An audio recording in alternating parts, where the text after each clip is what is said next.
সাহাবী রাসূল পাকের হযরত বিলাল এবার রাস্তাতে উমাইয়া বিন খালফের সেনাবাহিনী তারা চিন্তা করলো এই কষ্ট আঘাত চাবুক যদি মারা যায় হয়তো বেলাল কালমা ছাড়বে, হয়তো বেলাল ইসলাম ধর্মকে ত্যাগ করবে। উমাইয়া বিন খালফ বলল, ও আমার সেনাবাহিনীরা, এর উপর অত্যাচার করো, চাবুকের আঘাত করো, চাবুক মারো, কালমা ভুলে যাবে, কালমা ছেড়ে দিবে, কালমা ত্যাগ করবে, নবীকে ভুলে যাবে। কিন্তু না না, হযরত বেলাল আপনার কালমা ছাড়ে না, হযরত বেলাল কালমা ভুলে না। হযরত বেলাল বললেন, ও উমাইয়া বিন খালফ, শোনো শোনো, আমাকে যত আঘাত করবে আমি কালমা ভুলবো না, কালমা ছাড়বো না। আহাদ আহাদ শব্দ আপনার ব্যবহার করেছিলেন, শব্দ হযরতে বেলাল তেলাওয়াত করে আর আপনার চাবুকের আঘাত হয়, হযরতে বেলাল রক্তাক্ত হয়ে যায়। রক্তাক্ত অবস্থায় জিজ্ঞেস করলো, ও বেলাল একটু জানিয়ে দাও এবার কালমা ছাড়বা কিনা, কালমা ভুলবা কিনা? কিন্তু হযরত বেলাল বললেন, না না, আমি কালমা ছাড়বো না। দিন আপনার অতিবাহিত হলো, রাত আপনার শুরু হয়ে যাবে। উমাইয়া বিন খালফ বলল, সারা রাত্রিতে খেজুর গাছে একটু বেঁধে দাও, সারা রাত্রি পার হবে, সকাল বেলায় যন্ত্রণায় ছটফট করবে, হয়তো তখন কালমা ছাড়বে, কালমা হয়তো ভুলে যাবে। এবার সারা রাত্রি খেজুর গাছে বাঁধা থাকবে। হযরত বেলালকে আপনার সারা রাত্রি বাঁধা হলো, শরীরের আপনার ঘা হয়ে যায়, শরীরে আপনার রক্ত প্রবাহিত হতে থাকে, শরীরে আপনার রক্ত ঝরতে থাকলো। সকাল বেলায় উমাইয়া বিন খালফ এবং তার সেনাবাহিনীরা আসলো। আসার পরে বেলাল বলে, বেলাল তুমি কালমা ছেড়ে দিবা কিনা, ওই কালমা ভুলবা কিনা, নবীকে ছাড়বে কিনা একটু জানিয়ে দাও। নবীর শ্রেষ্ঠ সাহাবী আপনার বেলাল হাবশী বললেন, না না, ও উমাইয়া বিন খালফ আমাকে আঘাত দে, আমি কিছু বলবো না, কিন্তু নবীর কালমা আমি ছাড়তে পারবো না। উমাইয়া বিন খালফ এবার চিন্তায় পড়ে গেল, যদি এরকম ভাবে ছেড়ে দেওয়া যায় তবে আবার এই বেলাল নবীর কাছে যাবে, আবার মুহাম্মদের কাছে যাবে, অন্য সর্দারেরা জানতে পারবে উমাইয়া বিন খালফের গোলাম মুহাম্মদের কাছে যায়। তবে উমাইয়া বিন খালফ কিছু করতে পারলো না। উমাইয়া বিন খালফ দেখলো প্রেস্টিজে পড়ে গেল, ইজ্জত হারা হয়ে যাবে, তার জন্য আবার বলল, বেলাল এর উপর আরো আঘাত শুরু করে দাও। এত আঘাত করে বেলালের শরীরে আপনার ঘা হয়ে যায়, তবু যন্ত্রণায় উহা করে না, উশ্বাস করে না, নিজের জন্য কান্না করে না, একটাই শব্দ আপনার ব্যবহার করে, কিতাবের মধ্যে আপনার লিপিবদ্ধ আছে। হযরত বেলাল আহাদ আহাদ শব্দ উচ্চারণ করেছিলেন। এবার মরুভূমির বালিতে উমাইয়া বিন খালফ বলল, মরুভূমির বালিতে একটা ঘোড়া নিয়ে আসো আর রশি বেঁধে দাও বেলালের হাতে, পুরো মরুভূমি আপনার চক্কর লাগাও, বেলাল হয়তো আপনার কালমা ছেড়ে দিবে। পুরো মরুভূমিতে বেলালকে আপনার কষ্ট দিয়েছিল মক্কার কাফেরেরা, এত আপনার কষ্ট দিয়েছিল নবীর সাহাবীদেরকে। হযরতে বেলাল পুরো মরুভূমির আপনার চক্কর লাগানো হলো। হযরতে বেলালকে আবার জিজ্ঞেস করলো, বেলাল এবার যদি কালমা ছেড়ে দাও, এবার যদি কালমা ত্যাগ করো, নবী যদি ভুলে যাও, তবে তোমাকে চিকিৎসা করাবো, তোমাকে মালদার বানিয়ে দিব। আল্লাহর নবীর সাহাবী বললেন, না না, আমি দৌলত পয়সাকে কোরবান করব, আমি দয়ার পয়গম্বর ছাড়বো না। বলুন সুবহানাল্লাহ। মালো দৌলত আমি বেলাল কিছু চাই না। গো উমাইয়া বিন খালফ শোনো, আমি একটাই চাই নবীর প্রেম ভালোবাসা, একটাই চাই আল্লাহর বাণী, একটাই চাই হলো আমি কালমার বাণী। জোরে বলুন সুবহানাল্লাহ। এবার উমাইয়া বিন খালফ আপনার চিন্তা করলো, যত কষ্ট দিলাম হলো না, মরুভূমির বালিতে চক্কর লাগানো হলো। আস্তে আস্তে বেলাল হাত পা চলা বন্ধ হয়ে যায়, আপনার জবানটা কিন্তু চলতে থাকে, শরীর আপনার কাজ করে না, হাত আর আপনার চলে না, পা চলে না, শরীরের শক্তি আস্তে আস্তে হারিয়ে যায়। হযরতে বেলাল বেলাল আপনার জবানে কালমা তেলাওয়াত করে, আহান আহান শব্দ আপনার ব্যবহার করে। উমাইয়া বিন খালফ বলল, হে আমার সেনাবাহিনীরা, এবার বেলালের সিনার উপরে একটা পাথর চাপিয়ে দাও। হযরত বেলালের বুকের উপরে একটা পাথর চাপানো হলো। এবার বেলালকে জিজ্ঞেস করলো, ও বেলাল একটু জানিয়ে দাও, ও বেলাল একটু তুমি বলো, এবার তুমি কালমা ছাড়বে কিনা? হযরত বেলাল বললেন, না না, আমি তবু কালমা ছাড়বো না, আমি কালমা ভুলতে পারবো না। উমাইয়া বিন খালফ বলল, ও আমার সেনাবাহিনী, আর মারতে হবে না, এবার হয়তো বেলাল মারা যাবে, বেলাল আর বাঁচতে পারবে না। এত আঘাত বেলালের উপর করা হয়েছে। উমাইয়া বিন খালফ বলল, পাথর হটাতে হবে না, পাথর যদি হটিয়ে দাও তবে মক্কার সরদারেরা জানতে পারবে যে আমার গোলাম মুসলমান হয়েছিল, আমার গোলাম মুসলমান হয়েছে। এই পাথরের আঘাতে, এই চাপানো পাথরে মারা যাবে, মরুভূমি থেকে আর কেউ তাকে নিয়ে যাব না, আর নিয়ে যাওয়া হবে না। ওই জায়গায় আপনার পড়ে থাকলো। অন্যায় যত করুক না কেন, পাপী যত বড়ই হোক না কেন, আল্লাহর পক্ষ থেকে নেক মানুষও আপনার তার আশেপাশে আপনার রাখা থাকে। যেমন ফেরাউনের ঘরে আল্লাহ পাক, আল্লাহ তাআলা হযরত আসিয়াকে রেখেছিলেন, বলুন সুবহানাল্লাহ। উমাইয়া বিন খালফের একটা কন্যা বেটি ছিল, আল্লাহর প্যারা বান্দে, আপনার নেক দিলের মানুষ। আপনার সেই মহিলাটা হযরত আবু বকরকে ডাক দিয়েছিলেন। হযরত আবু বকর ওই রাস্তা পার হয়, আমার নবীর সাহাবীকে ডাক দেয়, ও আবু বকর, আপনি আসুন, আপনাদের সাথীর মধ্যে একজন ব্যক্তিকে আমার আব্বা উমাইয়া অন্যায় ভাবে কষ্ট দেয়, অন্যায় ভাবে আঘাত দেয়, আপনি আসুন আসুন, তাকে আপনি সঙ্গে করে নিয়ে যান। আমার আব্বা তাকে এত মার মেরেছে, মরুভূমির বালি থেকে আপনার উঠতে পারে না। নবীর শ্রেষ্ঠ সাহাবী হযরত আবু বকর সিদ্দিক নিজের যত অর্থ পয়সা ছিল সব নিয়ে হযরতে বেলালকে আনার জন্য উমাইয়া বিন খালফের কাছে যায়। উমাইয়া বিন খালফকে বলল, এ উমাইয়া বিন খালফ, হযরতে বেলালকে এত কষ্ট দেওয়ার কারণ? বলে, মক্কার জমিনে আমাদের সরদারদের মধ্যে একটা মিটিং হয়েছে, কি নতুন ভাবে আর কোন ব্যক্তিকে আমরা মুসলমান হতে দেব না, নতুন ভাবে কোন ব্যক্তি যেন ইসলাম ধর্ম আর গ্রহণ না করতে পারে। যদি নতুন ভাবে মুসলমান হয়ে যায় তাহলে তার উপরেই আমরা অত্যাচার করব। সমস্ত সরদারদের মধ্যে এই আলোচনা হয়েছে, আমার বাড়ির কৃতদাস গোলাম হয়ে এ বেলাল কেমন করে মুসলমান হয়, তার জন্য তাকে মুসলমান হতে দেব না, কালমা তাকে ছাড়তে হবে। কিন্তু আমার কথাই সে রাজি হলো না বলে এতটা আঘাত তাকে পেতে হয়েছে। হযরত আবু বকর বললেন, আয়ে উমাইয়া বিন খালফ, শোন, আজকে ব্যবসার যত টাকা হয়েছে সমস্ত টাকা আমি তোকে দিতে চাই, বিনিময়ে হযরত বেলালকে নিতে চাই, তুই রাজি কিনা বল। হযরত বেলালকে আমি তার বিনিময়ে তোর কাছে নিতে চাই। হযরত বেলালকে আপনার তার বিনিময়ে আবু বকর সিদ্দিক নিলেন। নেবার পরে এবার হযরত বেলালকে উঠালেন কাঁধে। উঠানোর পরে জিজ্ঞেস করলেন, আয়ে বেলাল, তুমি কোথায় যেতে চাও বলো। হযরত বেলাল বললেন, আমি দয়ার মুস্তাফার কাছে সেই কোরআনের বাণী শুনতে চাই, বলুন সুবহানাল্লাহ।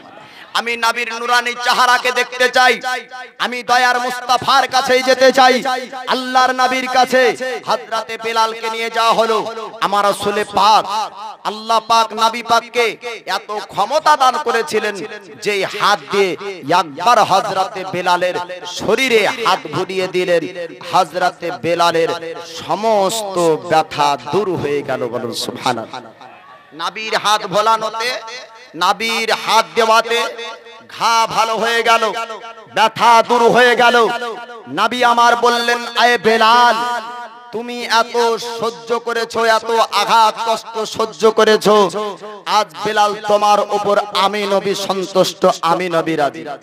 কিতাবের মধ্যে বলা হয়েছে, এই বেলাল সম্পর্কে আমার নবী একদিন জিজ্ঞেস করলেন, বললেন, আয়ে বেলাল, এমন কি আমল করেছো, এমন কি কাজ করেছো যে তুমি জান্নাতে হাঁটছো, তোমার পাহাটি আমি রাসূলুল্লাহ দুনিয়া থেকে শুনছি।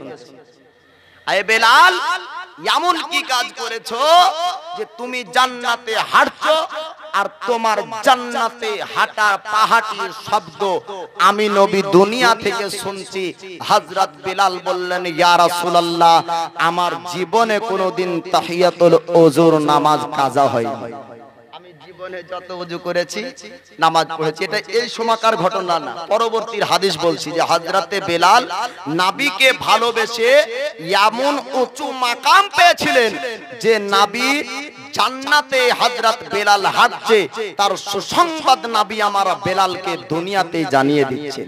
এবং নবী আমার 10 জন সাহাবীকে দুনিয়াতে বলেছিলেন, আবু বকর ফিল জান্নাহ, ওমর ফিল জান্নাহ, উসমান ফিল জান্নাহ, তালহা ফিল জান্নাহ, জুবাইর ফিল জান্নাহ, এরকম করে জান্নাতি হওয়া সার্টিফিকেট সাহাবীদেরকে দিয়েছিলেন। তো এই হযরতে বেলাল কষ্টের উপর ঈমানকে ধরে রাখলেন। এবার কাফেররা চিন্তা করলো এই রকম ভাবে গোপনে গোপনে ইসলাম প্রচার হয়, আঘাত দিলেও তারপরও ছাড়ে না। তবে একটা বড় ধরনের চিন্তা আপনার তাদের মাথায় আসলো। সরদারেরা বলল এদেরকে বয়কট করতে হবে, ইয়াক ঘুরে করতে হবে। যেমন গ্রামে আমরা করি, কাউকে দেখবেন খুবই বড় অন্যায় করলে যে কাকে সমাজে লওয়া চলবে নাকি, ইয়াক ঘুরে কর। তো ইহুদি নাসারারা, কুরাইশরা, কাফেরেরা বলল যে এই মুহাম্মদের পক্ষে যতজন থাকবে তাদেরকে একঘরে করতে হবে, বয়কট করতে হবে, দানা পানি খানা সমস্ত জিনিস থেকে আলাদা করতে হবে। এবার কাফেররা আপনার মানুষটা কলো, সরদাররা আপনার একত্রিত হলো, নবুয়তের আপনার 7 সাল আপনার এবার সিয়াবে আবি তালেবের ঘটনা আপনারা শুনবেন। এবার কাফেররা একত্রিত হলো, আপনার কাফেররা এক জায়গায় হলো। সরদারেরা বলল এবার মুহাম্মদের পক্ষের ব্যক্তির মানুষদেরকে বয়কট করতে হবে, মক্কার জমিনে তাদের সঙ্গে লেনদেন করা যাবে না, তাদের সঙ্গে আদান প্রদান হবে না, তাদের সঙ্গে কারো বেটির বিবাহ দেওয়া যাবে না, খাবার লেনদেন তাদের সঙ্গে হবে না, তাদের হাতের খাবার কেউ কিনবে না, তাদের হাতের খাবার কেউ খাবে না, কোন দোকানদার তাদেরকে আপনার খাবার বিক্রি করবে না। এমনটা যদি বয়কট করা যায় তবে তারা মক্কার জমিনে আর টিকতে পারবে না, দেশ তাদেরকে ছাড়তে হবে, মক্কার জমিন থেকে আপনার চলে যেতে হবে। সমস্ত সরদারেরা এই সিদ্ধান্ত আপনার একটা কাগজে লিখলো। আপনার কাগজে লেখার পরে এই চিঠিটা কোথায় রাখবে? পবিত্র ঘর আপনার কাবার কাছে, কাবার ভিতরে আপনার চিঠিটা এই লেখাটা আপনার ভরে দিল। আর এই লেখাটা রাখলো, রাখার পরে এলান করলো, ও মক্কাবাসীরা, ও মক্কার মানুষেরা, তোমরা শোনো শোনো, মুহাম্মদের পক্ষের যারা থাকবে তাদের সঙ্গে আদান প্রদান বন্ধ করতে হবে। যদি তাদেরকে কেউ সাহায্য করো তাকে পর্যন্ত বয়কট করা হবে, তাকে পর্যন্ত আলাদা করা হবে। কোন দোকানদার তাদের কাছে মাল বিক্রি করতে পাবে না, কোন ব্যক্তি তাদেরকে জিনিস দিতে পাবে না, কোন ব্যক্তি তাদের কাছ থেকে জিনিস নিতে পাবে না। সমস্ত সরদারেরা এটা মক্কার জমিনে আপনার এলান করলো। এইরকম ভাবে মক্কার জমিনে থাকা তাদের জন্য আপনার কষ্ট হয়ে যায়। শিয়াবে আবি তালিব, আপনার রাসূল পাকের চাচা আবি তালিবের একটা বাগান ছিল। এই বাগানের মধ্যে আপনার আবি তালিব আসলো। আসার পরে নবী পাকের কাছে এসে বলে, ও ভাতিজা মুহাম্মদ, আপনি শুনুন শুনুন, আপনাকে মক্কার জমিনে আর থাকা যাবে না। আর মক্কার জমিনে ওগো ভাতিজা তুমি যদি থাকো বিভিন্ন রকম ভাবে অত্যাচার তো হচ্ছে, মক্কার কোন মানুষ আর আপনার কাছে আসবে না, আর আপনার কাছে কথা বলবে না। আর যদি তারা কথা বলে তারাও বিপদে পড়ে যাবে, আপনাকে কেউ সহযোগিতাও করবে না, কোন দোকানদার মাল বিক্রি করবে না, কোন ব্যক্তি আপনাদের কাছে মাল খাবে না। ওগো ভাতিজা মুহাম্মদ, আপনি শুনুন, আমার একটা বাগান আছে, বড় বাগান, ওই জায়গায় যদি চলে যান তবে আপনি নিরাপদ থাকবেন, ওই জায়গাতে আপনার ক্ষতি হবে না, ওই জায়গাতে আপনি সহি সালামতে থাকতে পারবেন। এবার দয়ার পয়গম্বর আল্লাহর নবী সাহাবীদেরকে ডাক দিলেন, ও আমার সঙ্গের সাথীরা, ও আমার সাহাবীরা, ও কালমা পড়া ব্যক্তিরা, তোমরা আসো আসো, জঙ্গল আমাদেরকে যেতে হবে। মক্কার মানুষ আমাদের সঙ্গে চলবে না, মক্কার মানুষ আমাদের সঙ্গে সম্পর্ক রাখবে না। আমার নবী পয়গম্বর হাবিবুল্লাহ আল্লাহর হাবিব তিনি আপনার চললেন শিয়াবে আবি তালেবের আপনার জঙ্গলে। আর ওই জায়গাতে যাবার পর একদিন নয়, 2 দিন নয় বাবা, 3 বছর জঙ্গলে কাটিয়ে দেয়। কত বছর? 3 বছর। বাপ নবুয়ত প্রকাশ হওয়ার পরে 3 বছরে গোপনে গোপনে ইসলাম প্রচার। দুশমন তখন দুশমনি করার সুযোগ পায়নি। 4র্থ সাল প্রকাশ্যে ইসলাম প্রচার হলো, দুশমনি করতে করতে অত্যাচার করলো। আপনার নবুয়তের 5 সালে মানুষ অত্যাচারে আপনার হাবশাই পালিয়ে যেতে বাধ্য হলো। 6 নম্বর সালে আপনার হযরত আমির হামজা ওমর ফারুক ইসলাম ধর্ম গ্রহণ করে কাফেরদের অন্তরে একটা ভয় জাগলো। বাহাদুর সিপাহী যোদ্ধা ব্যক্তি ইসলাম ধর্ম গ্রহণ করেছে, আর যদি তাদেরকে সামনাসামনি অ্যাটাক করা যায় তারা আমাদের উপর হামলা করবে, আমাদেরও ক্ষতি হতে পারে। বয়কট তাদেরকে করা হোক। যদি বয়কট করা যায় তাহলে অন্য ব্যক্তিরা এদের সঙ্গে লেনদেন আদান প্রদান যদি বন্ধ করে দেয়, মক্কায় বসবাস করা তাদের জন্য কঠিন হয়ে যাবে। তার পরবর্তীতে সিদ্ধান্ত নিতে বাধ্য হলো নবী পাকের পক্ষের ব্যক্তিরা মক্কার শহর, মক্কার জমিন ছেড়ে জঙ্গলে এবার বসবাস করে 3 বছর পর্যন্ত। এই 3 বছর বাইরে ইসলাম প্রচার হয়নি, বরং 3 বছর এমন কষ্টে জীবন যাপন কাটিয়েছিলেন।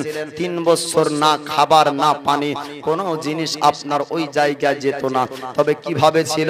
আল্লাহর নবী সাহাবীরা বললেন, ইয়া রাসূলুল্লাহ, ইয়া হাবিবাল্লাহ, নবী গো, খাবার তো নাই, কি খেয়ে দিন কাটাবো? আমার নবীজি পয়গম্বর আল্লাহর হাবিবকে মহান আল্লাহ পাক পৃথিবীর আপনার বাদশা করে পাঠিয়েছেন। নবী যদি একবার বলতেন, ও দুনিয়ার মাটি রে, আমার হুকুমে তুই সোনা হয়ে যা, নবীর হুকুমে আপনার সোনা হয়ে যেত। কিন্তু আল্লাহর নবী বললেন, ও আমার সাহাবী তোমরা শোনো, সবরকারীকে আল্লাহ পাক পছন্দ করে। তোমরা কি গাছ দেখতে পাও না?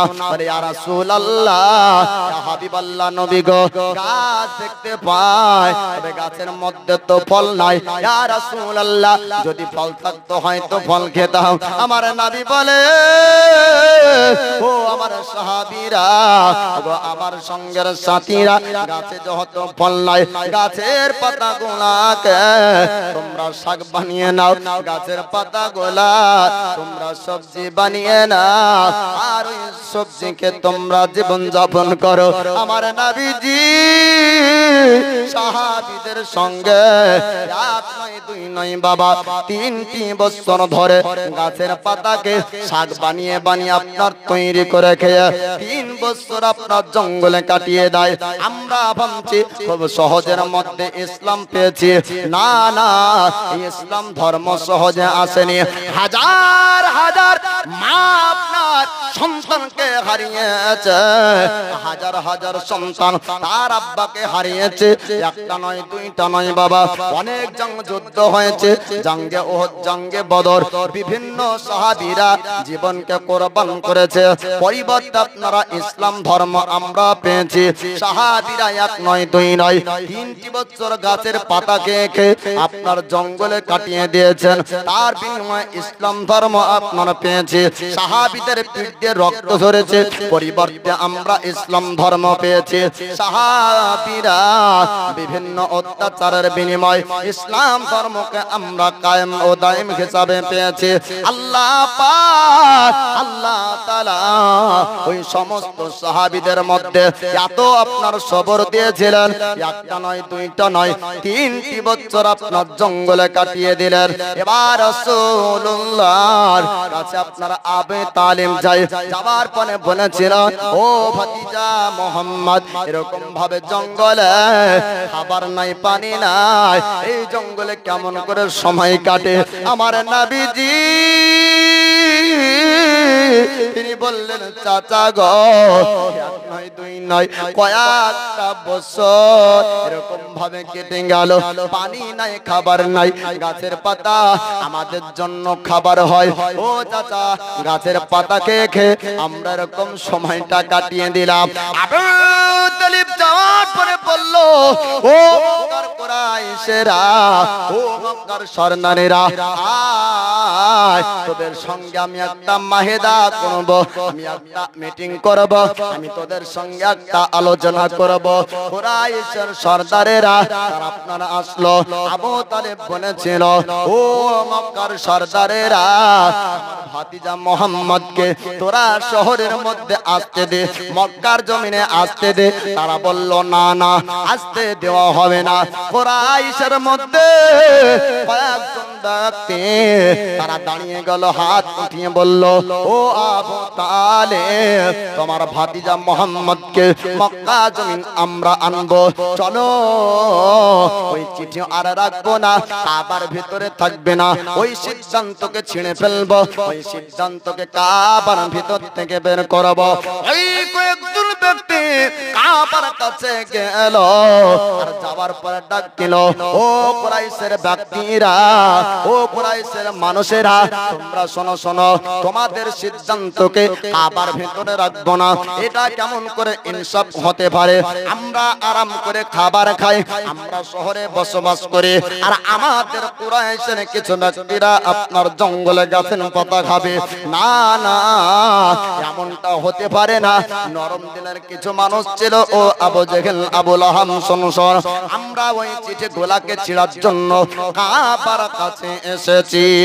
এবার আবু জেহেল আপনার আবু লাহাব বলল, খবরদার খবরদার খবরদার, ওই চিঠি যেন না ছিঁড়া হয়, ওই সিদ্ধান্তকে যেন না ছিঁড়া হয়। এবার কুরাইশের ওই ব্যক্তিরা বলল, ও আবু জেহেল, আবু লাহাব, শোন শোন, আমরা তো ছিঁড়ার জন্য এসেছি, আমরা চিঠি না ছিঁড়ে এখান থেকে যাব না। বলে, এটা কেমন করে ইনসাফ হয়?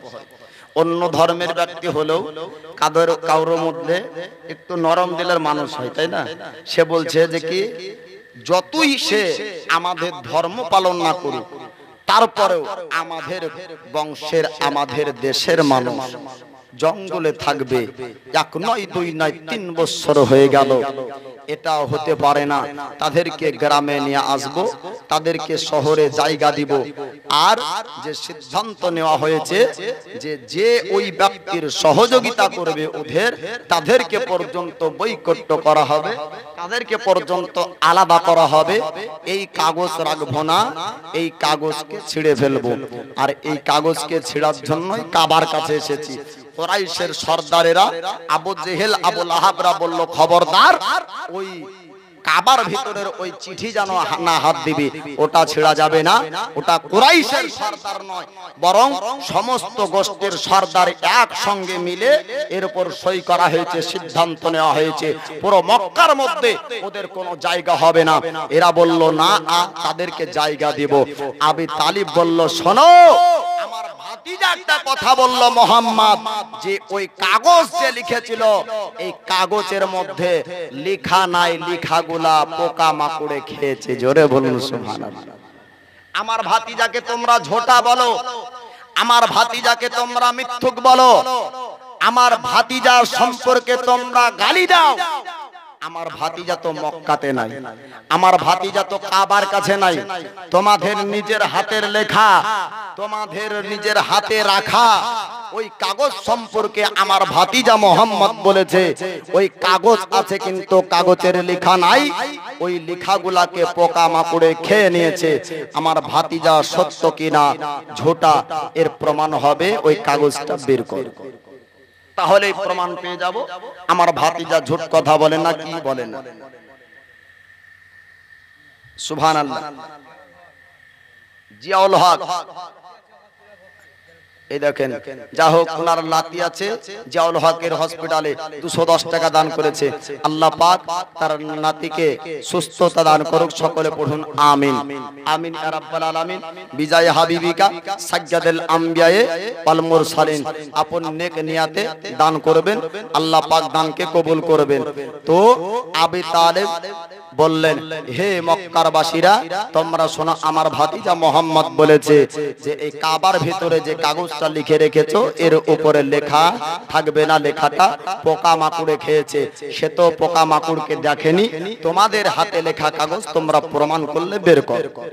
এবার মক্কাবাসীরা এবার কথা প্রমাণ হবে, আছে সে আবে তালেবের জঙ্গলে, মক্কার জমিনে নাই, আবার ভিতরে নাই। তবে জানলো কেমন করে, বুঝলো কেমন করে, লেখা আমাদের হাতে রাখা হলো আমাদের হাতে, লেখা থাকবে না, লেখাটা মুছে যাবে, লেখাটা পোকা মাকড়ে খেয়েছে, এর জন্য প্রমাণ হবে। ওই ব্যক্তিরা বলল, ও আবু জেহেল, ও আবু লাহাব, শোনো, মুহাম্মদ যদি ঝোটা হয়, মুহাম্মদ যদি মৃত্যুক হয়, তবে তোমাদের হাবালে আমি মুহাম্মদকে করব।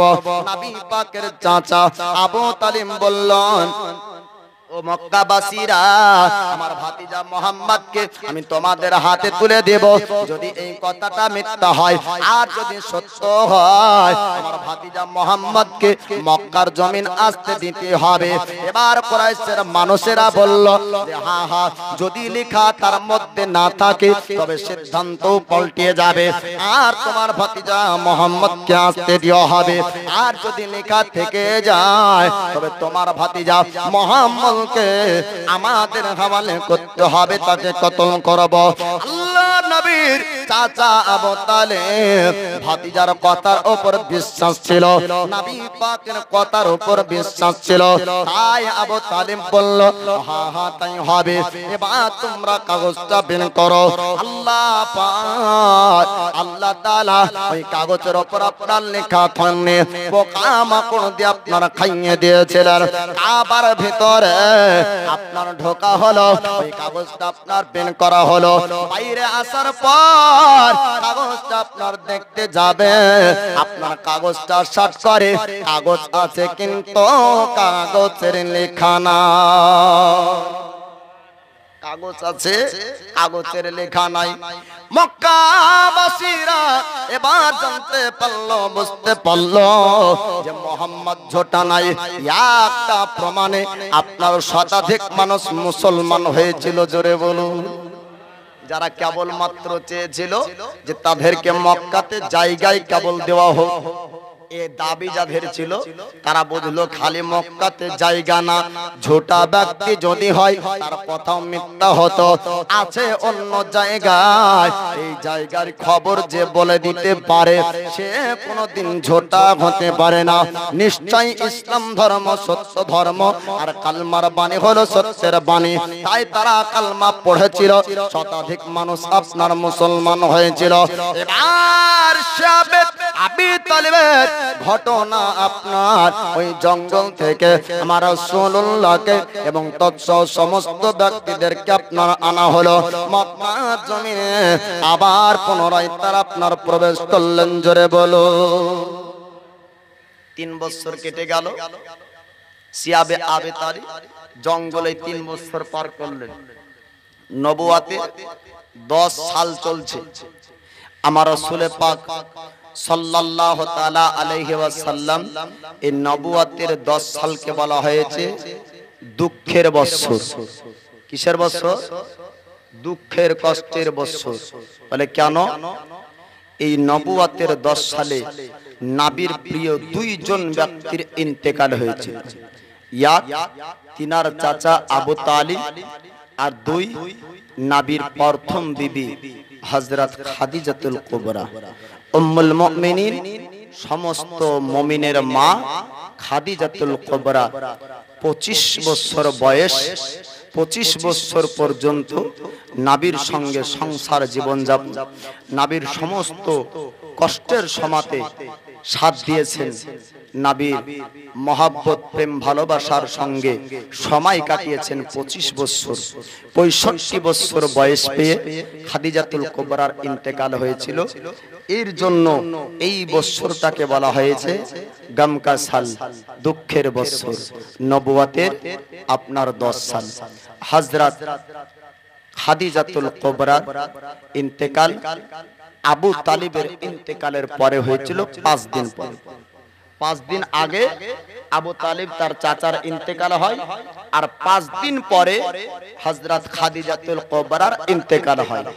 তো যখন আবু তালিবের ইন্তেকালের মরণ রোগ একটা বলে যে শেষ রোগ হয়েছে, বিছানাগত অবস্থায় যখন আবু তালিব নবী শিয়াবে আবে তালিব থেকে ওই জঙ্গল থেকে এসে কিছুদিন পরেই তেরার চাচা আবু তালিব অসুস্থ। নবী আমার দেখতে গেলেন আবু তালিবের কাছে।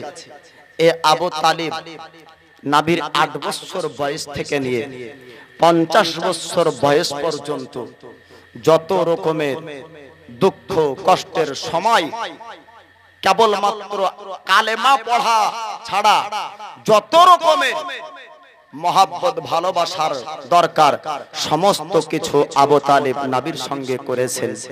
বিপদে আপদে কষ্টে দুঃখে সুখে সব সময় আবু তালিব নবীকে নিজের কাছে রেখেছিলেন।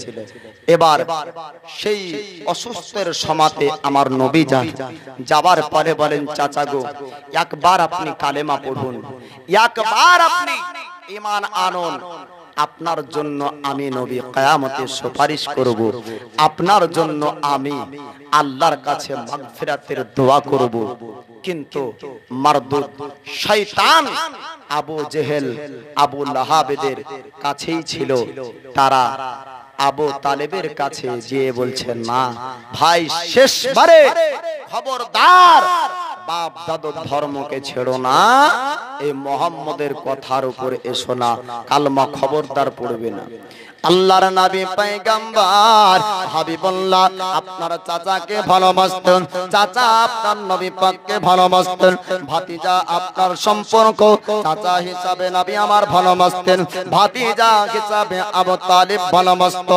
আল্লাহর নবী যে পয়গম্বর আজম যাওয়ার পরে বললেন, চাচা গো, আপনি একটু কালমা পড়ুন, আপনি যদি কালমা পড়েন আপনার সুপারিশ আমি করব, আপনার সুপারিশ আল্লাহর কাছে করব, আপনার জন্য মাগফিরাতের দোয়া করব।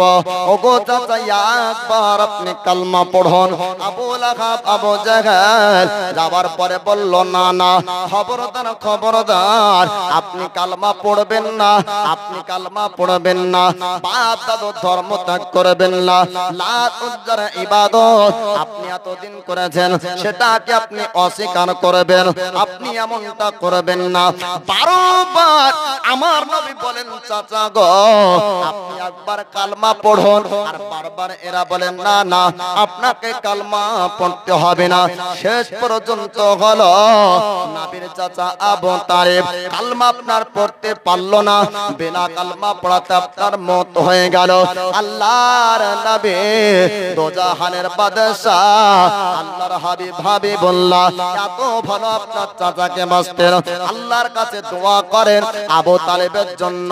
আল্লাহ পাক আয়াত অবতীর্ণ করে দেয়, হাবিব পয়গম্বরের জন্য নবীদের জন্য শোভা পায় না, মুশরিক কাফেরদের জন্য দোয়া করবে। আল্লাহর নবী পিতা পিতা করে দোয়া চেয়েছিলেন, আর আল্লাহ পাক বলেছিলেন, না না হাবিব, আপনি হাত নামিয়ে নেন, আপনার জন্য শোভা পায় না, আপনি মুশরিক কাফেরের জন্য দোয়া করবেন। ও হাদিরা তরজমা করেছে আব্দুল্লাহর জন্য। বলেন নাউজুবিল্লাহ। চাচাকে আরবি ভাষাতে আরবে আব্বা বলতো, বুঝতে পারলে? তো নবী আমার বলছেন আল্লাহ আমার আব্বাকে ক্ষমা করেন। আল্লাহ বলছেন হাবিব আপনি হাত নামান, আপনার জন্য শোভা পাই না নবী, আপনার জন্য শোভা পাই না, আপনি মুশরিক কাফেরের জন্য দোয়া করবেন। এই জায়গার দলিলকে নিয়ে ওহাবিরা বলেন যে নবীর পিতা ও মাতা জাহান্নামী, আল্লাহ দোয়া কবুল করেনি, হাত নামাতে বলেছে। আর তারা নবীর পিতা মাতা মুশরিক ছিল। এই জায়গায় পিতা বলতে আবু তালিব বোঝানো হয়েছে, আব্দুল্লাহ না। তো নবী আমার ভালোবাসতেন। দুঃখের বছর যাচ্ছে, এত ভালোবাসার মানুষ চাচা, যেই চাচা 8 বছর বয়স থেকে এতদিন পর্যন্ত আমাকে রাখলো, আমার সমস্ত দুঃখে কষ্টের সময়তে চাচা আমার সঙ্গে ছিল। আমার জন্য কাফেরেরা আমার চাচাকে ধাক্কা মারলো, আমার জন্য আমার চাচা ধাক্কা সহ্য করলো, আমার চাচা দুশমনি করলো কুরাইশদের সঙ্গে, আমার চাচা আমার জন্য দুশমনি করলো তার ভাই আবু জেহেল আবু লাহাবের সঙ্গে। আর এই চাচা ইন্তেকাল হলো, দুঃখের কষ্টের সময় কাটছে কাটছে এই এহন অবস্থায় 5টা দিন, কোন কিতাবের মধ্যে বলা হয়েছে 3 দিন, 3 দিন অথবা 5 দিন কেটে গেল। এমন অবস্থায় আপনার খাদিজাতুল কুবরার আপনার মওত হবে। একবার দরুদে পাক পড়েন আল্লাহুম্মা, ঘুম আসছে একটু ঝুমঝুম করে পেছনে আওয়াজ দিয়ে দরুদ পড়েন আল্লাহুম্মা সাল্লি আলা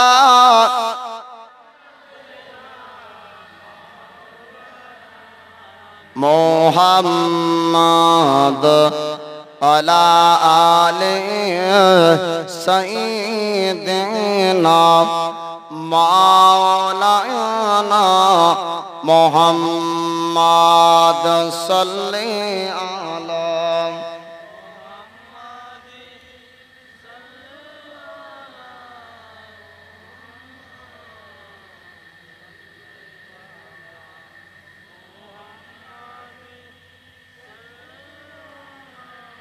মুহাম্মাদ সাল্লাল্লাহু তাআলা আলাইহি ওয়াসাল্লাম। আমার মদিনায় নেবানি দয়াল নবী, আমার মদিনায় নেবানি, মোহাব্বতে বলুন সুবহানাল্লাহ। আমার মদিনায় নেবানি দয়াল নবী, আমার মদিনায় নেবানি নবীজি। আমি তোমার প্রেম ভিখারি, তুমি উম্মতের কান্ডারি। জোরে হবে না সুবহানাল্লাহ। নবীজি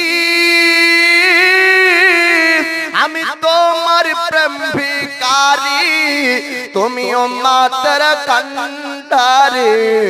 দেখা দাও গো চেহারা নুরানি দয়াল নবী, আমার মদিনায় নিবানি, আমার মদিনায় নিবানি দয়াল নবীজি, আমার মদিনায় নিবানি নবীজি। আমারে পাগল বানাইয়া মদিনায় ছোড়া গিয়া, ও নবী আমারে পাগল বানায়া মদিনায় ছোড়া গিয়া। তোমায় খোঁজে আমার চোখের পানি দয়াল নবীজি, আমার মদিনায় নিবানি, আমার মদিনায় নিবানি দয়ার নবীজি, আমার মদিনায় নিবানি ও নবীজি। কত মানুষ যায় মদিনায়, আমি কাঁদি রাস্তায় রাস্তায় ও নবী। কত মানুষ যায় মদিনায়, আমি কাঁদি রাস্তায় রাস্তায়। গায় মদিনার গান নীরবে শুনি দয়াল নবীজি আমার মদিনায় নিবানি আমার মদিনায় নিবানি ও দয়াল নবীজি আমার মদিনায় নিবানি নবীজি আছে আমার ভালোবাসা যাওয়ার নাই গো টাকা পয়সা ও নবী আছে আমার ভালোবাসা নাই গো আমার টাকা পয়সা অন্তরের মধ্যে নার জ্বালানে দয়ার নবীজি আমার মদিনায় নিবানি আমার মদিনায় নিবানি ও দয়াল নবীজি আমার মদিনায় নিবানি আজিজান মুহতারা নবুয়তের 10 সালের এই গামকা সাজ দুঃখের এই বছরে নবীর চাচা আবু তালেবের ইন্তেকালের পরে এবার নবী পাকের বিবি হযরত খাদিজাতুল কুবরার ইন্তেকাল হবে তারপরে শুনবেন দুঃখের ঘটনা তায়েফের সফর আমার নবী তায়েফবাসীকে কালেমার প্রচার করতে গিয়েছেন কালেমার দাওয়াত দিতে গিয়ে কত কষ্ট হয়েছে বাপ আজকে তায়েফের ঘটনায় শেষ আলোচনা হবে নবুয়তের 10 সালের ঘটনা আজকে শেষ হবে বাপ এবার দুঃখের সময় কাটতে না কাটতেই 5 দিন পরে হযরত খাদিজাতুল কুবরার ইন্তেকাল হল আল্লাহর নবী পয়গম্বর আজাদ আপনার খাদিজাতুল কুবরার কাছে যায় খাদিজাতুল কুবরা বলেন ইয়া রাসূলুল্লাহ ইয়া হাবিবাল্লাহ নবী গো আপনার সঙ্গে এক নয় দুই নয় কতদিন 25 বছরের সময় আপনার সঙ্গে কাটালাম ইয়া রাসূলুল্লাহ ইয়া হাবিবাল্লাহ আজকে আমার শরীরের মধ্যে পরিবর্তন দেখা যায় আজ আমার শরীরটা ভালো নাই ইয়া রাসূলুল্লাহ ইয়া হাবিবাল্লাহ আল্লাহর নবী যে আপনার কাছে যদি কোনো অন্যায় করে থাকি আপনি আমাকে ক্ষমা করবেন আমার যদি কোনো ত্রুটি হয়ে যায় আপনি আমাকে ক্ষমা করবেন ইয়া রাসূলুল্লাহ ইয়া হাবিবাল্লাহ নবী গো যদি আপনাকে ছেড়ে চলে যায় তবে আপনি আমার জন্য একটু দোয়া করবেন ইয়া রাসূলুল্লাহ ইয়া হাবিবাল্লাহ নবী গো আপনি আমার কবরের কাছে যাবেন আমার কবরটা আপনি জিয়ারত করবেন ইয়া রাসূলুল্লাহ কবরের কাছে গিয়ে আপনি আমার জন্য দোয়া করবেন আপনার দোয়া আল্লাহ পাক কবুল করে থাকবেন আপনারা বলতে বলতে আমার নবী পাক আলাইহিস সালামের বিবি হযরত খাদিজাতুল কুবরা আপনার ইন্তেকাল হয়ে গেল আমার রাসূল পয়গম্বর আজম 25 বছরের জীবনে 25 বছরের জিন্দেগিতে নবী আমার দ্বিতীয় আপনার বিবাহ করেন নাই হযরত খাদিজাতুল কুবরা তিনাকে আমার রাসূল আমার নবী এত আপনার ভালোবাসতেন পরবর্তীতে আবু বকরের বেটি আয়েশা সিদ্দিকা যিনি আপনার বুদ্ধিমতী রমণী আপনার ছিলেন অল্প বয়সে নবী পাকের হাদিস আপনার মুখস্থ করতেন কিতাবের মধ্যে বলা হয়েছে এক নয় দুই নয় আপনার 7 লক্ষ হাদিসকে মুখস্থ করেছিলেন উম্মুল মুমিনিন আয়েশা সিদ্দিকার কাছে আমার নবী পাক খাদিজাতুল কুবরার নাম যখন ব্যবহার করতেন আয়েশা সিদ্দিকা বলতেন ইয়া রাসূলুল্লাহ ইয়া হাবিবাল্লাহ নবী গো আপনি খাদিজাতুল কুবরাকে কি বলতে পারেননি ইয়া রাসূলুল্লাহ ইয়া হাবিবাল্লাহ নবী গো আপনার পূর্বের বিবির কথা এখন আপনি ব্যবহার করেন আমার নবী বলতেন আয়েশা দুঃখের সময় কষ্টের সময় যেভাবে খাদিজা আমার সাথ দিয়েছে ও গো খাদিজা আমার সঙ্গে কেউ ওরকম আর কেউ সন্দেহ নেই আমার কষ্টের সময় যে ছিল তার নাম হলো খাদিজা জোরে বলুন সুবহানাল্লাহ আমার নবীজি পয়গম্বর আজম নবুয়তের আপনার 10 সাল দুঃখের সাল আপনার অতিবাহিত করলেন এবারে 11 সাল আপনার শুরু হবে মক্কাবাসীরা আপনার বিভিন্ন রকম ভাবে অত্যাচার দিতে দিতে আমার নবী চিন্তা করলেন যায়েদ বিন হারিসকে আপনার ডাক দিলেন নবীর গোলাম, নবীর আপনার গোলাম যায়েদ বিন হারিসকে বললেন, ও যায়েদ বিন হারিস শোনো, আমি তোমাকে সঙ্গে নিয়ে একটাই যাব ইসলাম প্রচার করার জন্য। কালেমার বাণী আল্লাহর একত্বমান প্রচার হবে, আল্লাহর বাণী প্রচার করব তায়েফ নগরে। তায়েফে যাওয়ার পরে মালদার ধনীরা আপনার আছে, ওই ধনীদের কাছে যাওয়ার পরে ইসলাম প্রচার হবে। তিনজন আপনার ধনী ভাইদের কাছে আমার রাসূলুল্লাহ পয়গম্বর হাবিবুল্লাহ আল্লাহর নবী আপনার যায়েদ বিন হারিসকে আপনার চললেন তায়েফ নগরে। তায়েফ যাওয়ার পর আমার নবী যায়েদ বিন হারিসকে নিয়ে গিয়ে তিনজন ধনী ব্যক্তির আপনার বাণী ঢোকা হলো। আমার নবী তায়েফবাসীদেরকে ডাক দিয়ে বললেন, তায়েফবাসীরা, ও তায়েফের মানুষেরা, তোমাদের কাছে আমি মুহাম্মদ এসেছি মক্কার জমিন থেকে কালমার প্রচার করার জন্য। আল্লাহ পাক আল্লাহ তাআলা পৃথিবীর জমিনে আমাকে পয়গম্বর করে আখেরের নবী করে পৃথিবীতে পাঠিয়েছে। তোমরা আমার প্রতি বিশ্বাস করো, পড়ো কালেমা, পড়ো আশহাদু আল্লা ইলাহা ইল্লাল্লাহ ওয়া আন্না মুহাম্মাদান আবদুহু ওয়া রাসূলুহু।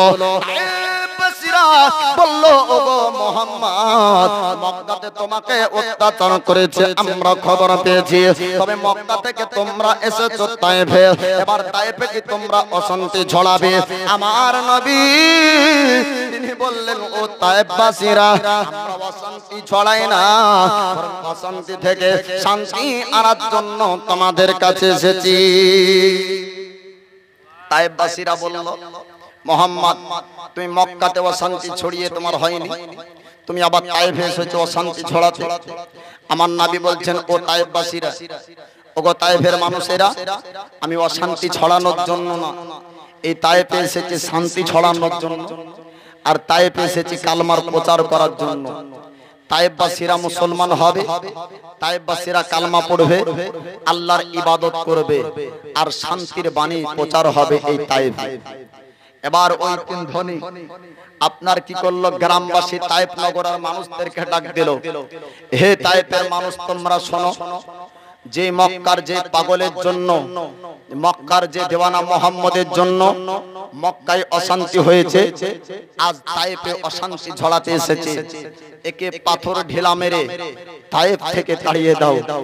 আজ ওই তায়েফের ময়দান বা মক্কাতে আজ টাউন হয়েছে, আজ মক্কাতে সেখানে ঘর বাড়ি হয়েছে, তায়েফের খোলা আকাশের নিচে মাঠে নবী পাককে পাথর মারতে মারতে তায়েফবাসীরা তাড়িয়েছে।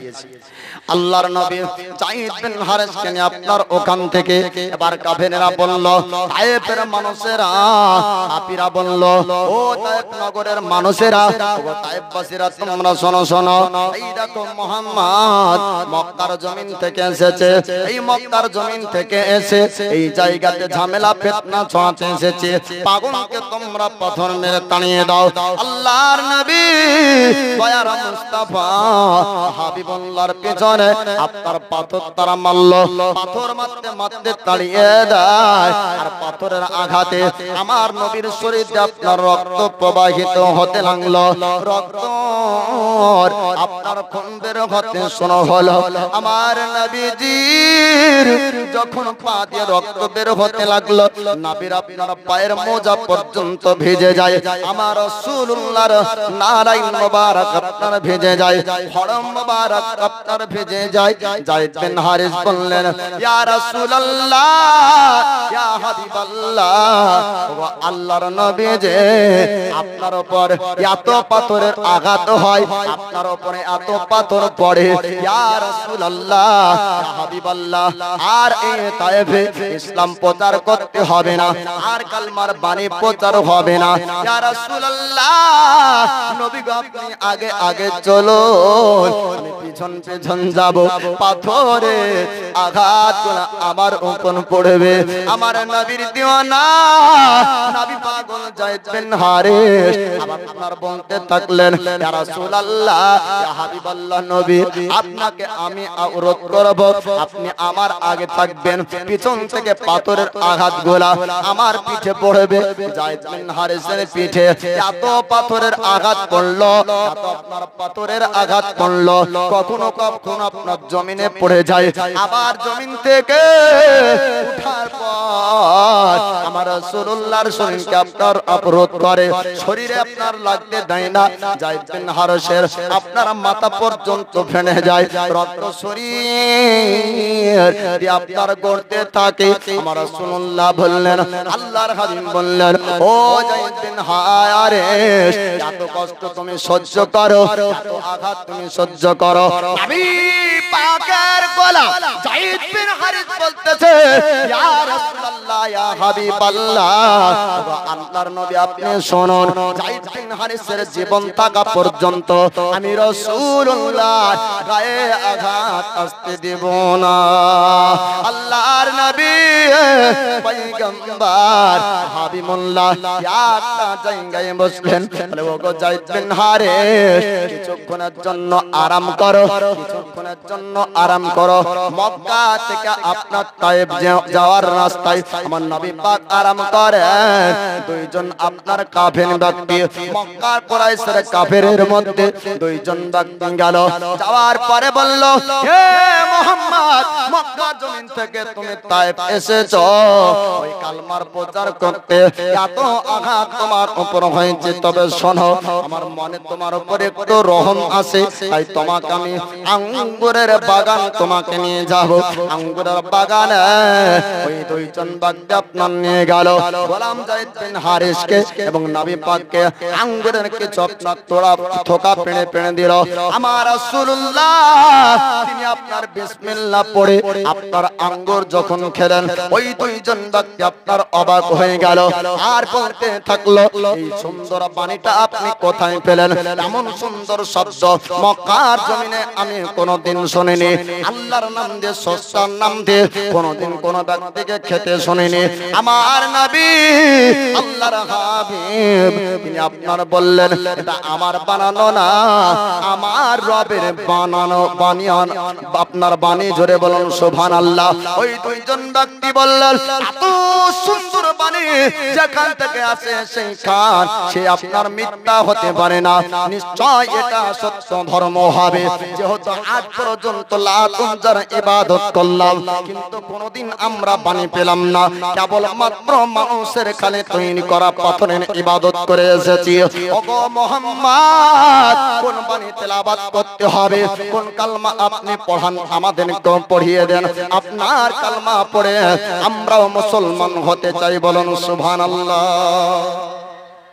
সঙ্গে সঙ্গে রাস্তাতে ওই দুইজন ব্যক্তি কুরাইশের আপনার কালেমা তেলাওয়াত করে কালেমা পড়ে আপনার মুসলমান হয়ে গেল ইসলাম ধর্ম আপনার গ্রহণ করে নিল ইসলাম ধর্ম গ্রহণ করে নেওয়ার পরে ওখান থেকে মক্কার জমিনে আসবে তাই আসার জন্য একজন সর্দারের কাছে পানাহা চাই ওই সর্দারকে বলা হলো যে আপনার মক্কার জমিনে থাকবো আপনি যদি জায়গা দেন আপনি যদি পানাহা দেন তবে মক্কাতে আসবো এবার ওই দুইজন ওই সর্দার বলল ওদের একটা রেওয়াজ ছিল যে যত বড়ই দুশমনি হোক না কেন যদি পানাহা চাই সাহায্য যদি চাই তাহলে তাকে তারা সাহায্য করত এই নিয়মটা তাদের ছিল মানে মুহাম্মদ যেহেতু মক্কাতে থাকবে বা আমার পানাহা আশ্রয় চাইছে অতএব তাকে আশ্রয় পানাহা দেওয়া হবে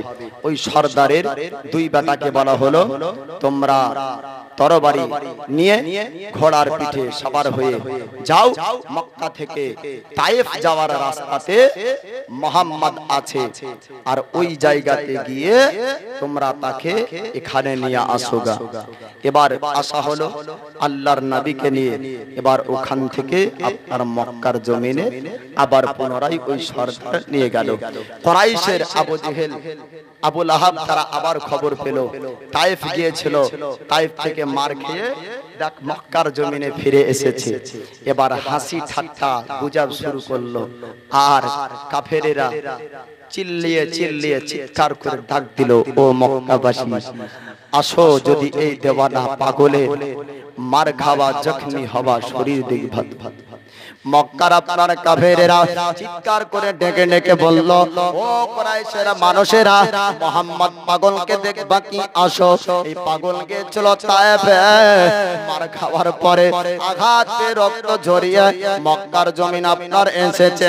তালি বাজিয়ে বাজিয়ে মানুষকে ডেকে ডেকে বলেছিল, ও মক্কার মানুষেরা, সবাই আপনার আসার পরে নবীর শরীরে জখমি দেখার পর তারা হাসতো। একজনা হাসতে হাসতে আর একজনের গায়ে আপনার পড়ে যেত। এমন ভাবে তারা হট্ট হাসি শুরু করলো, চিৎকার করে তারা হাসতে হাসতে বলল, এই পাগল কোথায় হয়তো মার খাবে, পাগল কোথায় হয়তো মরে পড়ে থাকবে। আমরা এতবার করে বললাম, কুরাইশের কথা মানলো না, আমাদের সরদারের কথা মানলো না, তাই দেখে দেখে যাবে আর মার খেয়ে খেয়ে মোহাম্মদ আসবে। এইরকম করে ঠাট্টা আপনার মজা করতে শুরু করলো।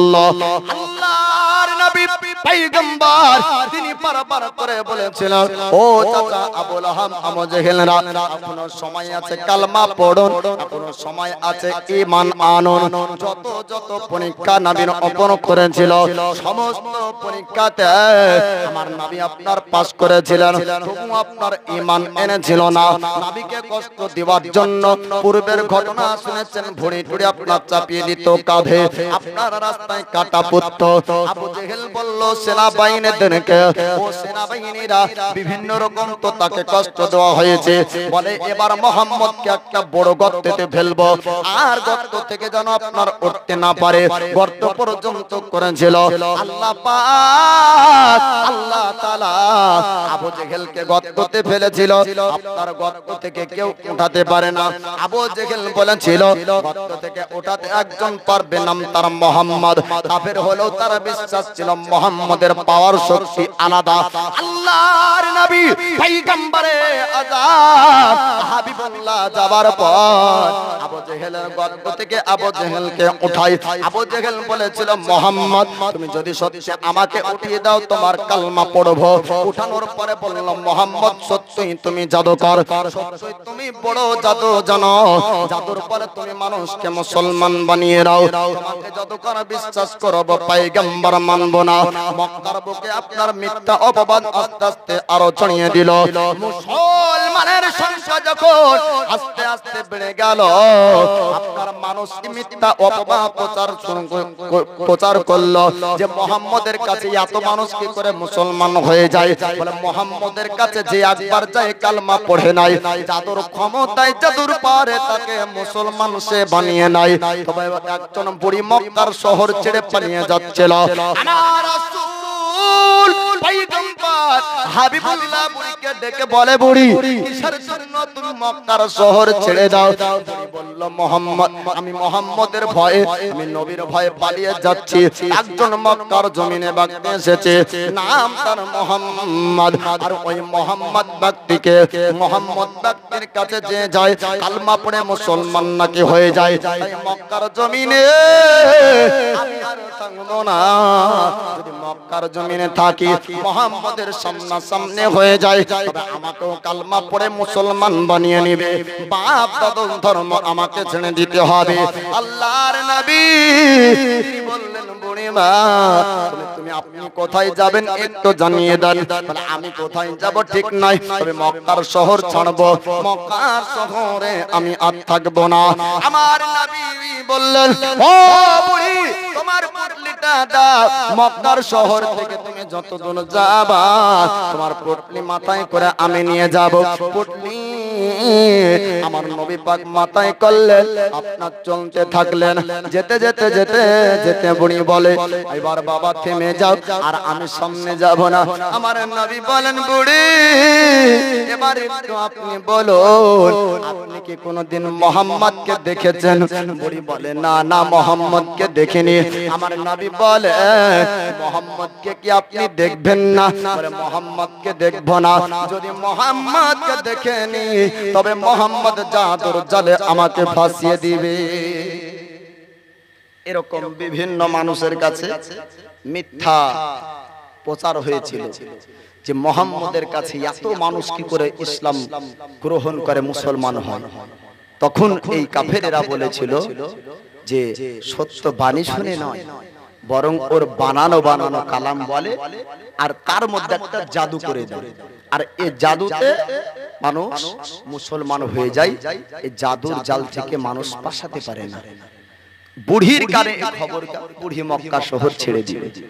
বুড়িকে নবী বলে, ওগো বুড়ি, কোনদিন কি ও মোহাম্মদকে দেখেছো? বলে না, মোহাম্মদকে দেখিনি। বলে দেখবা? বলে না, দেখতে চাই না। বলে দেখা হলেই তো সে কালেমা পড়ে মুসলমান বানিয়ে দিবে। আমার নবী বললেন, ওগো বুড়ি, মোহাম্মদ আর অন্য কোন জায়গায় নাই, এতক্ষণ ফুটলে মাথায় করে যে আসলো সেই হলো এ মক্কার মোহাম্মদ। জোরে বলুন সুবহানাল্লাহ। বুড়ি সঙ্গে সঙ্গে বলল, মোহাম্মদ যে এত সুন্দর ব্যক্তি আমার জানা ছিল না। মিথ্যা অপবাদ দেওয়া হয়েছে এই নবীর নামে। ওগো পয়গম্বর, ওগো আল্লাহর হাবিব, আপনি কালেমা পড়ে আমাকে মুসলমান বানিয়ে নেন। আমি মুসলমান হতে চাই, আমি ইসলাম ধর্ম গ্রহণ করতে চাই। সঙ্গে সঙ্গে আপনার ইসলাম ধর্ম গ্রহণ করে সঙ্গে সঙ্গে আপনার মুসলমান হয়ে গেলেন। জোরে বলুন সুবহানাল্লাহ। একবার দরুদ শরীফ পড়েন, আল্লাহুম্মা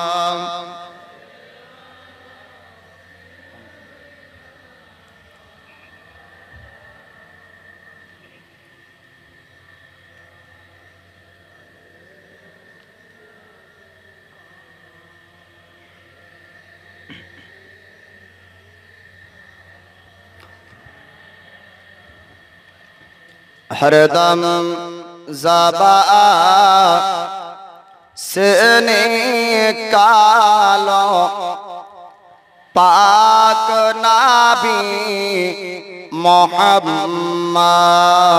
हरदम ज़बा से निकालो शाफी आना मोहम्मद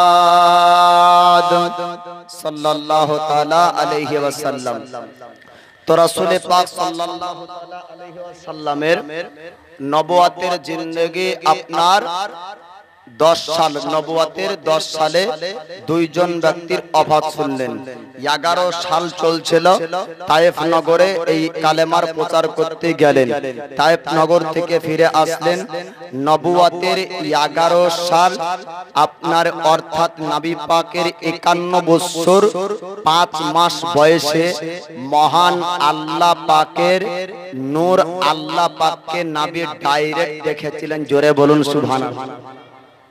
রাসূল পাক সাল্লাল্লাহু তাআলা আলাইহি ওয়াসাল্লাম মহান আল্লাহ পাকের নূর, নূরে তাজাল্লি খোদাকে দেখেছিলেন, যেটা অন্য কোন পয়গম্বর, অন্য কোন নবীগণ চামড়ার চোখ দ্বারাতে আল্লাহকে কোনোদিন দেখতে পাননি, ডাইরেক্ট দেখার সুযোগ পাননি। রূহানি কালবের নজরে নবীগণ নন, নবীর সাহাবী পর্যন্ত আল্লাহকে দেখেছিলেন। কালবে রূহানি পাওয়ারে আপনার সাহাবী পর্যন্ত আল্লাহকে দেখেছেন। তবে চামড়ার চোখে সৃষ্টি জগতের মধ্যে, মানব জাতির মধ্যে আল্লাহ পাককে চামড়ার চোখ দ্বারাতে যদি কেউ দেখে, সেটা হলো আমাদের দয়ার নবী মুস্তাফা। আমাদের নবী ছাড়া অন্য কোন ব্যক্তি আপনার আল্লাহ পাককে চামড়ার চোখ দ্বারাতে দেখতে পাননি। আগামী কাল খোদা পাককে দেখেছেন রাসূল পাক শবে মেরাজের এবং আপনার হিজরতের প্রথম সালের ঘটনা, অর্থাৎ মক্কা থেকে মদিনার হিজরতের প্রথম সাল, এবং আল্লাহ পাককে দেখেছেন। এবং মদিনার জিন্দেগি আপনার 2 সাল আপনারা দেখতে আপনারা শুনতে পাবেন। আজকের পরিস্থিতি একটু আলাদা আছে। যাই হোক, আমি একটা নাচ শুনিয়ে আমি আলোচনাটা শেষ করব। মানুষের প্রতিটা দিনের সময়ের পরিস্থিতি এক থাকে না। কোনোদিন 10 মিনিট বেশি বলবো, কোনোদিন 20 মিনিট বেশি বলবো, আলাদা বিষয়। আগামীকাল একটু বেশি আলোচনা করব। আজকে একটা নাচ শুনিয়ে আপনার আলোচনা আজকে শেষ করব। একবার মহব্বতে দরুদ পড়েন, আল্লাহুম্মা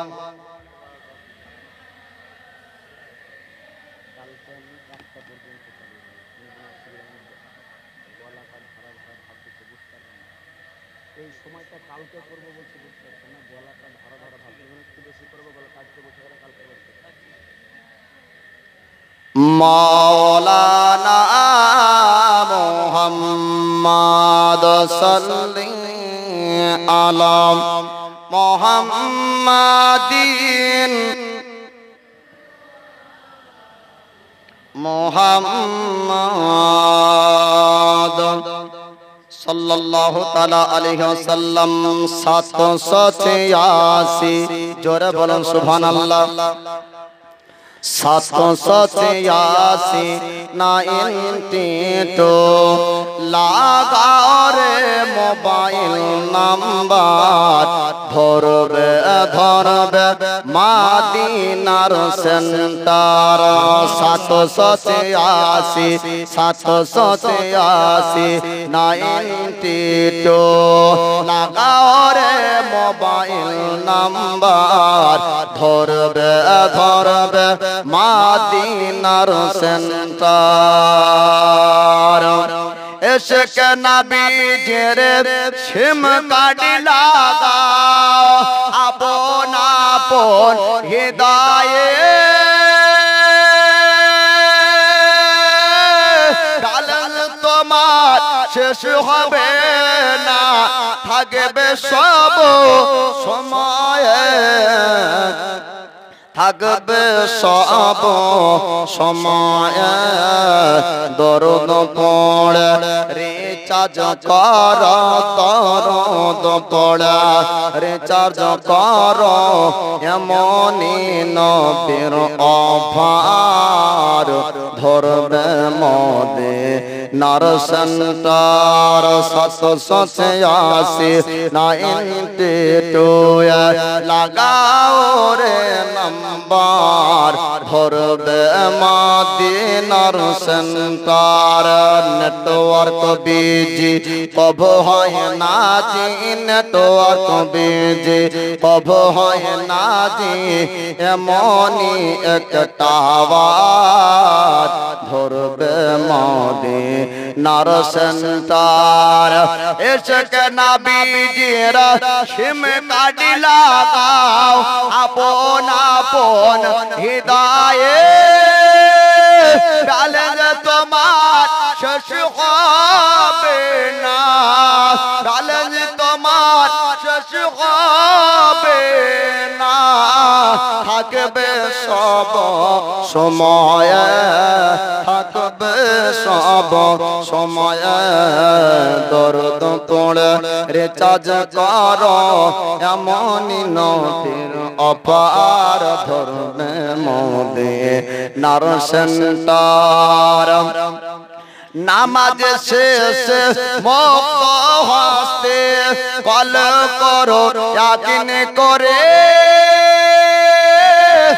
ফোন তোমার রিসিভ হবে আল্লাহ পাকের দরবারে মহব্বতে বলুন সুবহানাল্লাহ নামাজ শেষে মুখ হাসতে কল করো ইয়াকিন করে হবে আল্লাহ পাকের দরবারে আল্লাহ পাকের দরবারে দোয়া কবুল হবে তোমার দোয়া কবুল হবে তোমার ওপেন করো সপ্তবার হবে ধরবে মদিনার সেন্টার 786 92 লাগাও রে নাম্বার লাগাও রে মোবাইল নাম্বার ধরবে মদিনার সেন্টার আহমদ রেজা তো সোজা নবী পাকের কানে কে দুই জগৎটা তার খিতিয়ারে নাই যে কোনো অবজেকশন। জোরে বলুন সুবহানাল্লাহ। আহমদ রেজা এ তো সোজা নবী পাকের কানে কে শোন। দুই জগৎটা তার খিতিয়ারে নাই যে কোনো অবজেকশন, নাই যে কোনো অবজেকশন। গাউস খাজা আহমদ রেজা, গাউস খাজা আহমদ রেজা নবী পাকের কমান্ডার। ধরবে মদিনার সেন্টার। 786 786 92 লাগাও রে মোবাইল নাম্বার। ধরবে ধরবে মদিনার সেন্টার। নেটওয়ার্ক বিজি কব হয় না জি, নেটওয়ার্ক বিজি কব হয় না জি, এমনই এক টাওয়ার। ধরবে মদিনার সেন্টার। হায়াত বাকি, ফের মুলাকাত বাকি। আর